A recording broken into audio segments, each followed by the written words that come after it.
Reka nguhe ikaze nanone kuri wowe wabashe kugera kuri uyu muryango mugari wa Click Rwanda. Click Rwanda ni urubuga nyarwanda ruzabana serivisi nyinshi nziza kandi zitandukanye. Serivisi dutanga harimo kugura, kugurisha, gukodesha, kwamamaza ndetse no guhuza umukozi n'umukoresha. Nk'uko mumenyereye rero iyi ni YouTube channel ya Click Rwanda, akaba ari urubuga cyangwa se chaîne cyangwa se umuyoboro wa YouTube unyuzwaho amakuru anyuranye atandukanye ku bintu bijyanye bigezweho ku isoko, imyanya y'akazi ndetse n'ibintu byinshi bigiye bitandukanye, amaporomosiyo atandukanye make make, n'ibindi bintu byinshi byagufasha kwiteza imbere no kwikura mu bukene muri iki gihugu cyacu cy'u Rwanda. So rero kuri uyu munsi nakubwira ngo niba utarakora subscribe, ari ubwa mbere ugeze kuri YouTube channel yacu ya Click Rwanda ukaba utarakora subscribe, nawe ushishikarizwa kuba wakora subscribe kuko buri munsi tubashyirizaho video z'ibintu bitandukanye bigiye bigezweho ku isoko, yaba ibintu promosiyo za make make nta handi wabimenyera ni aha ngaha, yaba ibicuruzwa bigezweho ku isoko, kumenya imodoka. Ese nk'ubaje ngo Prius muri Kigali irakodeshwa angahe? Nta handi wamenyera amakuru usibye kuri Click Rwanda. Clickrwanda.com ni urubuga nyarwanda, icyo twita classified ads cyangwa se urubuga wasanga buri kimwe cyose. Ukeneye akazi, ukeneye umukozi, ukeneye gukodesha, kwamamaza, buri kimwe cyose kuri Click Rwanda wakibonaho. Icyo nagushishikariza kora subscribe hano kuri YouTube channel yacu, ndetse usura n'urubuga rwacu /Clickrwanda.com urebe ibintu bitandukanye bigiye biriho muri serivisi zose wifuza. So kuri uyu munsi rero cyatuzinduye nimba wamaze gukora subscribe, wamaze kwinga ku muryango mugari w'abakurikiye urubuga rwa uyu muyoboro wa YouTube wa Click Rwanda. Kuri uyu munsi cyatuzinduye nta kindi kikubabwira ko hari amahirwe cyangwa se amahirwe adasanzwe ku banyarwanda, aho ku muntu utunze imodoka muri Kigali ndetse no hanze muri Kigali, ku bufatanye na Click Rwanda tugufasha kwinjiza byibuze amafaranga 100,000 mu cyumweru. Sindira amafaranga 100,000 mu cyumweru hamwe na Click Rwanda ukoresheje imodoka yawe. Uti ni gute rero? Click Rwanda nk'uko mubizi duhuza umukozi n'umukoresha, umuguzi n'umugurisha, ndetse tugira na serivisi zo gukodesha, gukodesha amazu, amamodoka ndetse n'ibindi bikoresho, amamashini hinga, amamashini asiza n'ibindi bikoresho byose bikeneye gukodeshwa. So kuri uyu munsi rero ikintu turi kuvuga ni uburyo wakodesha imodoka yawe hamwe na Click Rwanda. Niba ufite imodoka yawe ikaba yari imaze igihe kinini cyangwa se ukaba utayikoresha, hari nk'urugero usanga mu rugo harimo nk'imodoka nk'eshatu, umugore afitiye, umugabo afitiye ndetse n'indi imwe, ukaba ari imodoka imara nk'ukwezi idakoze.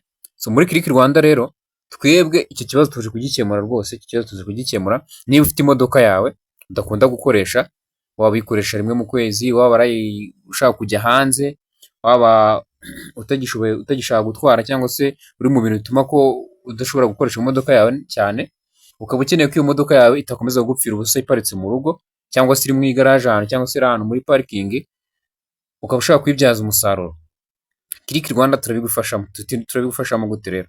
Wowe uraduha iyo modoka yawe, hanyuma twumvikane twe tuyigukodeshereza tuguha abakiriya. Nta kindi kintu bisaba, uraduha imodoka yawe, byemeza ko imodoka ari yawe, tugirana amasezerano yo kontara tugukodeshereza iyo modoka yawe, tugushakira abakiriya, aho byibuze mu cyumweru uzajya usanga byibuze winjije, urabizi imodoka muri Kigali zimeze nk'izihenze. Kuri ubu ngubu nta modoka wapfa kubona iri munsi imodoka ya make iciriritse muri Kigali byibuze ubona ku mafaranga 40,000 ku munsi, ariko nayo winyweshereje n'ibindi byinshi wanitwaye. Ariko imodoka yawe urumva 40,000 ku munsi, nitubonera umukiriya w'icyumweru tukubona n'iminsi 40,000, umva amafaranga imodoka yawe zabikwinjije, kandi icyo gihe cy'umweru cyose imodoka yawe yagakwiye kukimara iparitse ahantu cyangwa se iri mu rugo nta kindi kintu iri gukora. Ushobora kuvuga ngo barayisazisha cyangwa bagira ute, n'ubundi aho ngaho biri n'ubundi nta kibiri kwinjiza, kuko n'ubundi ushobora kugenda n'ubundi ikagonga cyangwa se ukagenda gute. So aya ni amahirwe rero adasanzwe abanyarwandakazi, wowe wifuza gutera imbere, wifuza kubyaza umusaruro ibintu utagikeneye, Click Rwanda nkwibutsa ko dufite na serivisi yo kugurisha ibintu utagikeneye.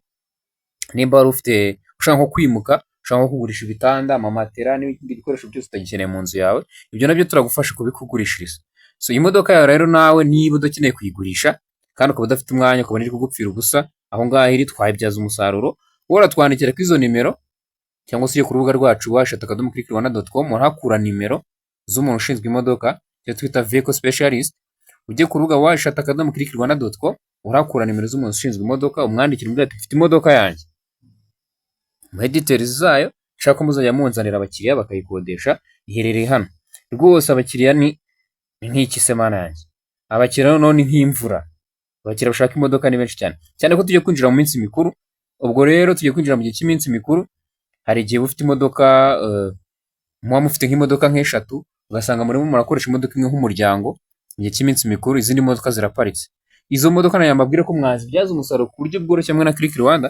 Nta kindi bibasaba ni ukutwandikira cyangwa se mukaduhamagara, mukatubwira, tukaza tukagirana tukaganira, tukarekura imodoka yanyu tuyikodesha byiza kandi byizewe.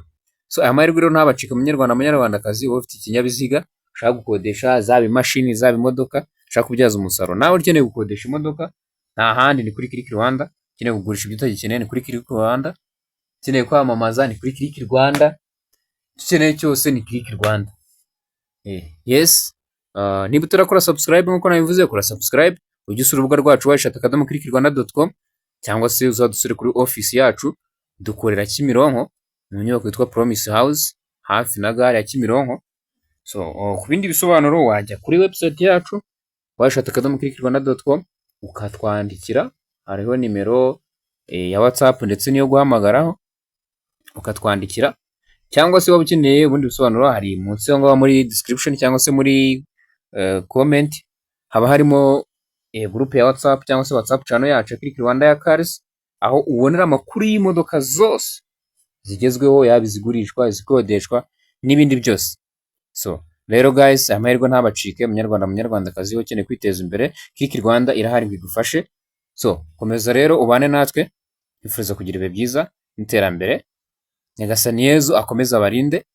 Yari clickrwanda.com, duhure muri video z'ubutaha. Nkwibutsa gukora subscribe ko buri munsi tugize update y'ibintu bigezweho ku isoko, ma promotion ndetse n'ubundi buryo twabyaza umusaruro amahirwe dufite. So ibihe byiza, see you in the next video.